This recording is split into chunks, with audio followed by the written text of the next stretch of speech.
Hey, hey, everybody.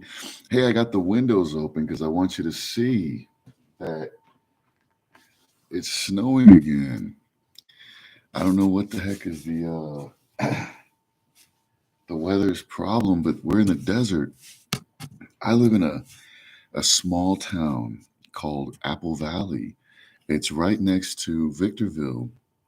It's somewhere in Southern California, and if you're not familiar with Southern California, and even Southern Californians aren't too familiar, unless you do say Victorville, because it's right off the freeway, and that's what you pass in order to go to Vegas. But if you can look outside and just see how beautiful this is, I might even light a fire today and let you guys take a look. I don't know. I'll do maybe a short video.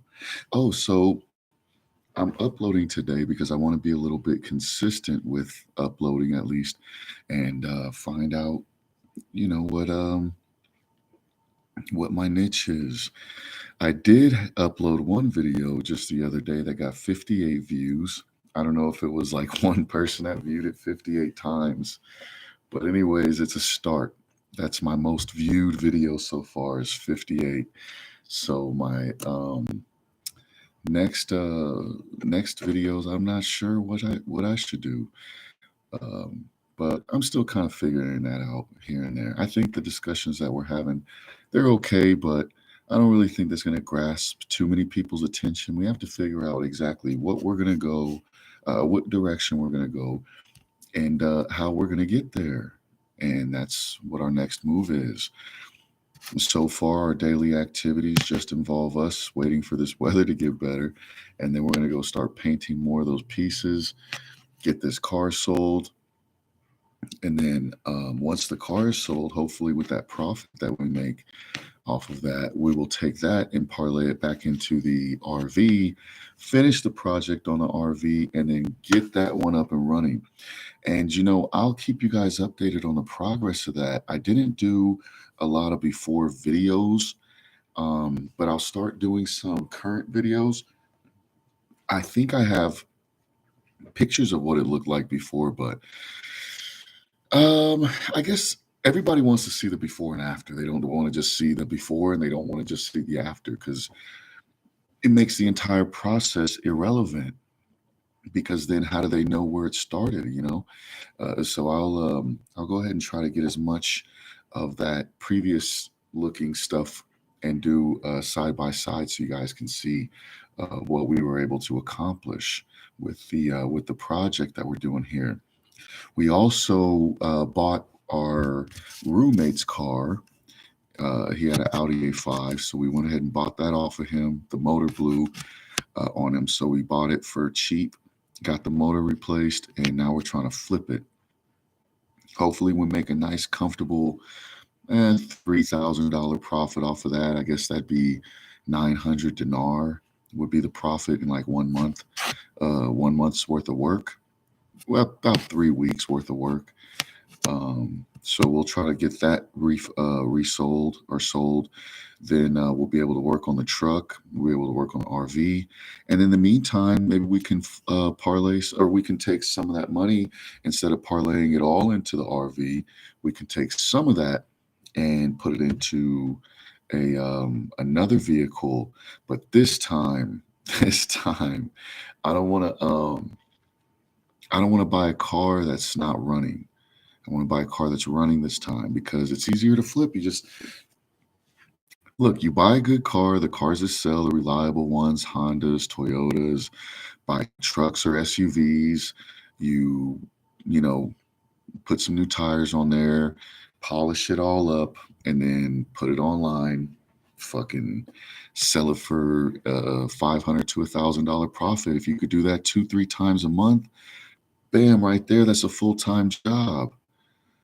And it takes a little bit of working capital up front, but if you got it and you got the knowledge and the wherewithal, I mean, there's so many websites out there now. You could just flip cars. It seems pretty simple.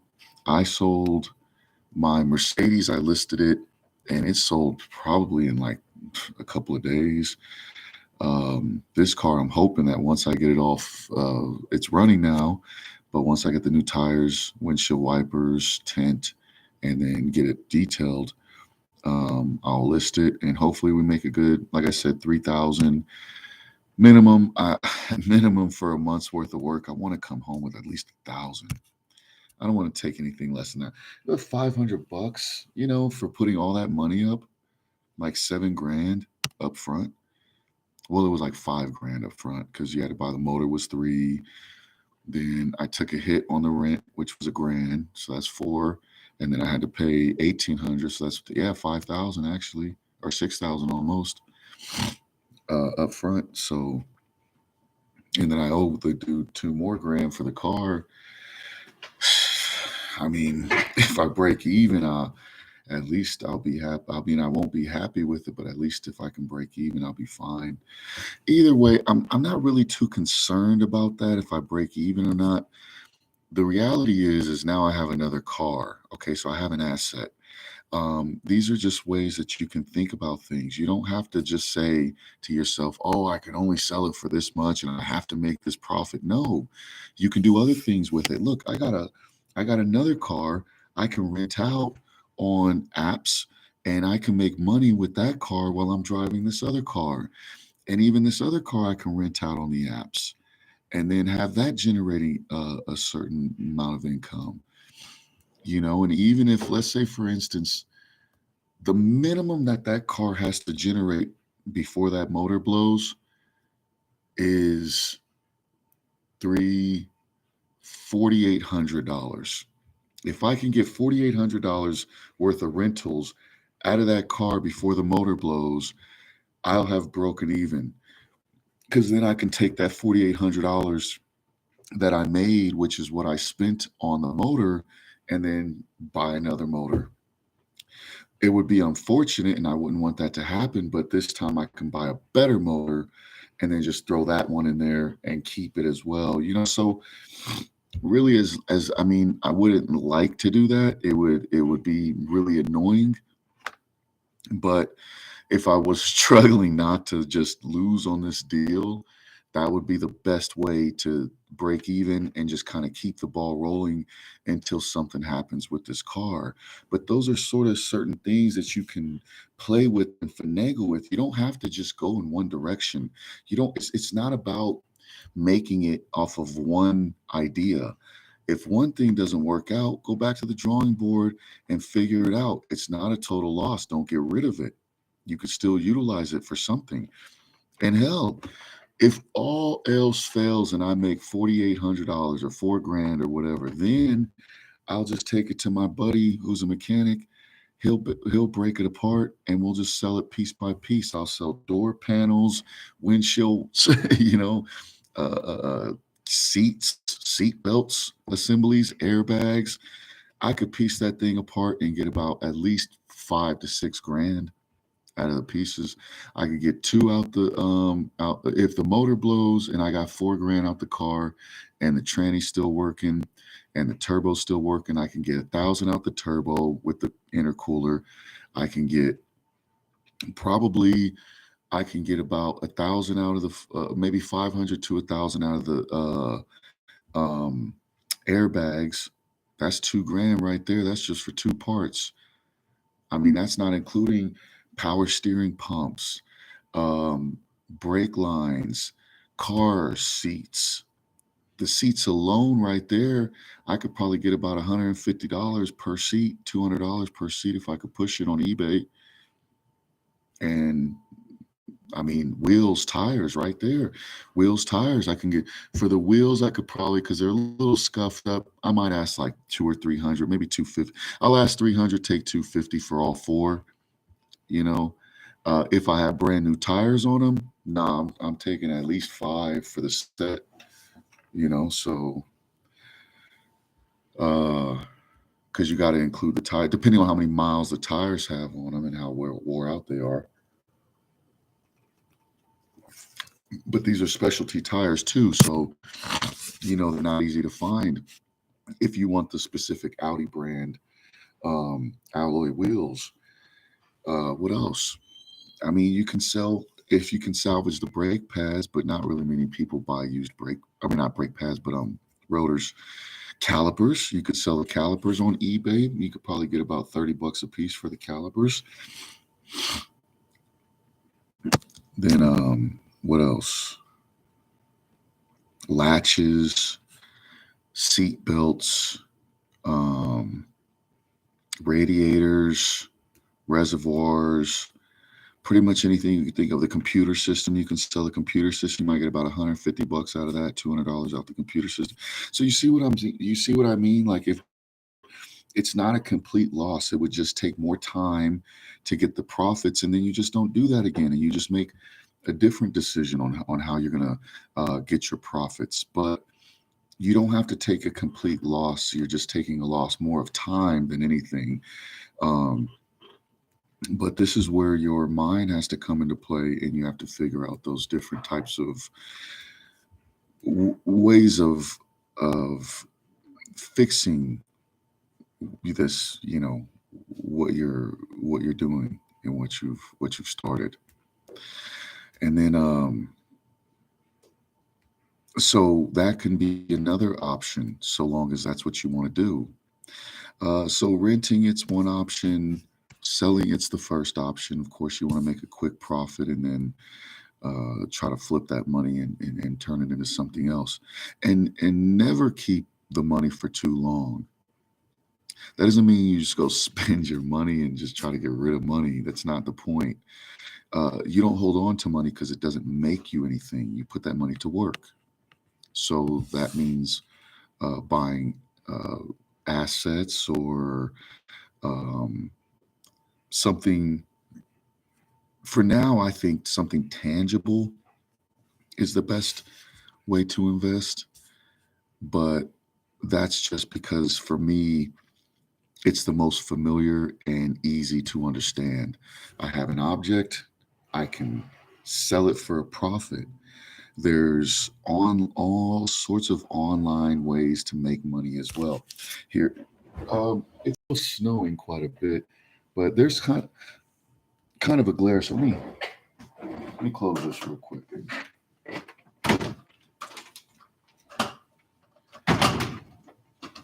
I'm sure you all were enjoying the scenery, but there's a glare. It was distracting. So what I'm getting at is, you got to start thinking about alternate ways of making things work for you. There was a saying in the Marines: one mind, any weapon. If you think about that, and you look at it and you use it in your personal life in the world, then what it's basically saying is, what are the tools that's available to you, and how can they benefit you? If your weapon runs out of ammunition, does that mean you're out of the fight?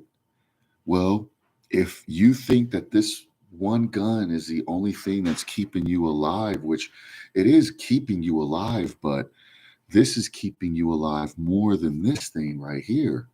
Because without this, you don't know what to do with this. So when you look at the assets and the tools that you have in your own personal life, whether it's a car or a house, or a boat or anything, and you're not doing anything with it except for it's sitting there and it's costing you to maintain it, I mean, what's the purpose when you can utilize it to serve others whilst they also serve you? And not only that, but listen to this: what they give you not only provides you with paying off what the resources, if you're good and you have something that's of more value being utilized by others than it is being utilized by you, meaning you can double up the cost of the product versus what you make off of the profit. For instance, if something is costing you $1,000 a month, but you make $2,000 a month off of it, you're making 100% profit. That's really not common. It's hard to find something that can yield you that much. I mean, if you can find something, let me know. I think I would love to invest in that. I actually make probably about close to 40% off of my property, when you include all the costs that I incur, the overhead, versus what I yield in return. I get about 40% um, return on my on profits each month, which I'm comfortable with that. And I think it's actually pretty good. Most places are like maybe 10 or 15 or something. I'm not a huge business person. I'm just learning this stuff. So all I know is I'm making more than what I'm spending. So I'm in the green or in the black, whatever. Uh, so if I can look, if I have this house and I'm renting it, and then they pay me enough to not only pay the utilities on this house and all the bills and everything I got to pay, and then I have enough to then go take that money in extra and go buy another house. This person in this house is paying me to live for free. And there's so many people out there. There's so many people out there, and their mentality is, I just couldn't imagine letting somebody live in my property. Then you got to fix it. Then you got to do this. Then learn how to repair walls. It'll be cheaper. You can repair them yourself. I promise you, it's easy. I can bust a hole in this wall now. There you go. You can see my hand. I can bust a hole. I'm not going to because I don't want to. That's stupid. I've gotten angry and busted holes in walls before. I know, and trust me, it's very silly. Um, you could bust a hole in this wall, and you could patch it up in a matter of 10. Well, I mean, patching it probably take you 2 minutes. The drying time and making it, blend in and all that stuff could take you about an hour. It just depends on how long it takes to dry. But and then painting. But it's there's so many things you can learn to do on your own that can save you money, and just being intimately and directly involved. The majority of people just don't want the headache. They don't want to take the risk. They don't want the hassle. And I don't blame them. You don't have to if you don't want to. But then you can't but when they start looking at others who are successful, they start looking and saying, "Oh, well, it's easy for you. It's easy for you." They don't know what the fuck they're talking about. They don't know what they're talking about. They don't understand the amount of stress that's involved when you risk everything, to make it. Who are they to just downplay what you've done? I had a relative once tell me, she said, "Oh, yeah, they're raising rents, and it's because of all these greedy landlords like you, Brandon." And I'm just thinking, like, she has no idea how much it costs for me to pay all these bills, to make sure everybody, and then I can't just not pay a bill. This same person has had their electricity shut off, phones shut off, cars repossessed, all that stuff, because she doesn't know how to manage her money and she doesn't know how to pay her bills. If I bring all these people into this house and they give me this money and I don't pay these fucking bills with it, I'll be fucked. And they'll be fucked because they're gonna have to leave. They're gonna be like, "Wait a second, the electricity's off." Be like, "Yeah, well, what'd you do with the money we gave you?" "Well, that's my money. I spent it." No, some of it's my money for having to do all the things and give my house and make sure that I manage and take care of everything. They're paying me for that too. They're paying me because they don't want their name on the property, or they just can't get a name on a property. They're paying me because they need somebody to manage the property because they don't really want to have the responsibility of, and, you know, that they can call me anytime if something breaks, and they don't have to fix it or repair it themselves. If an appliance just stops working, they don't have to be like, oh shit, how am I going to pay for this appliance? I got to call a repair person. I don't got the money for this. No, you know what they do? They text me, Brandon, washing machine running. And you know who has to deal with that stress? Me. So some people have a poor mindset. Never have a poor mindset. If you have a poor mindset, you have poor behavior, you have poor attributes. So try to develop sort of more of a enthusiastic mindset, something that's going to get you to the next level in life. And don't be afraid to take risks, and don't be afraid to fail. A lot of people say that, but failure is just part of the fucking game, man. You fail at everything. You fail, constantly failing. At least I am. I'm constantly failing. I'm constantly screwing things up, and it's just leading me to be a better person, I guess. I don't know. I'd imagine that one day I would be.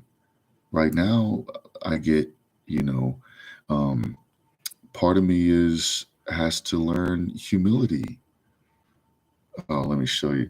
I hope Miss Sandra doesn't watch this video because I'm about to show you something. The other day I was practicing my ABC, but in cursive. Excuse me, because this paper is going to be a little bit messy. Some stuff's been spilled on it. But anyway, she was like, "What are you trying to do?" And I was like, "Oh, I'm just trying to see if I can remember how to write in cursive." And so mine's at the top, hers is at the bottom. You could just look at the writing and tell the difference.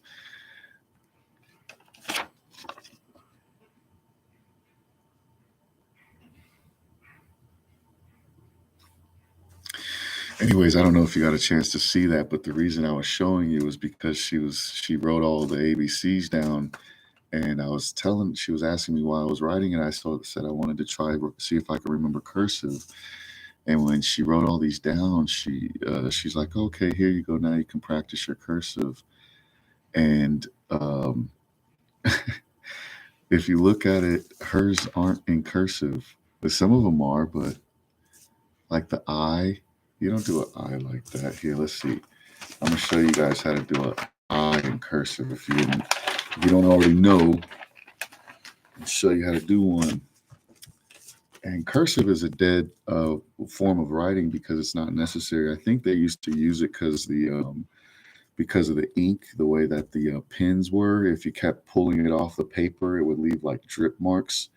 So in order for them to prevent themselves from having to like have a bunch of droplet marks of ink all over their paper, they would write until the ink would run out of the tip, and then they would dip it, and then they would continue on where they left off. I think that's why it was developed, but I could be wrong. Now watch, I'm going to do an I. I'm going to do an I. Sorry, there's stuff on the table. All right. This is how you do an I in cursive. As strange as that is, right? Now here's a J.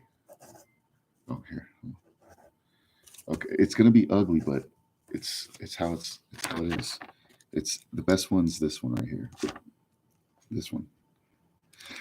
So, anyways, I was just practicing it, and she wanted to show me that how to do it, and she didn't do it right, so I'm gonna have to correct her and bring her back to elementary school. So, well, I wanted to just show you guys my snowy day, and then we got into the conversation of how to alleviate uh, a project that maybe, or how to deal with a project that maybe perhaps you feel was wasted money or something like that. Sometimes cutting your losses is fine. You don't want to deal with a money pit, but you can also just figure out other ways where you can make the money back from that, even if the project didn't quite work out the way that you wanted it to. Now, I'm not saying that this particular project didn't work out because we haven't really tested it yet. So I haven't listed it. So I still got to get my tires on there. I got to get the windows tinted, and then windshield wipers, and what else? Just get it detailed, and that's it. We'll list it, and we'll see how it does. And with that, I guess I'll wrap it up. We're at 25 minutes, ladies and gentlemen, or whoever you are. Please subscribe to my channel, like, subscribe, and ring that bell for notifications. I got to get used to saying that.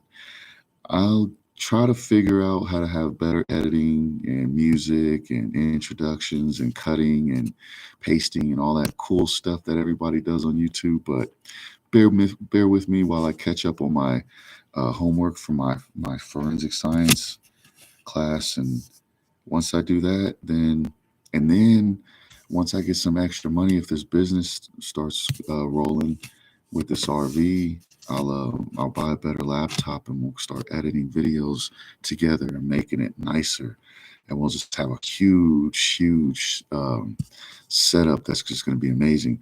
And I think I'm going to move the desk in front of the fireplace instead of this window.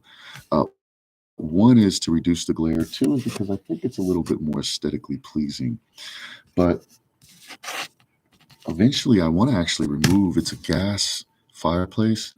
Eventually I want to remove the gas insert, fireplace insert. I want to remove all that stuff. And then I want to just insert like an electric one that emits, a little bit of heat, like it pushes a little heat out, but it's more for aesthetics. Because natural gas is just getting too expensive now. And I mean, it's never going to go down in price again. It'll go down a little bit maybe, but we don't really ever use it. And I think an electric one would be just as good or better, and it'll save on cost.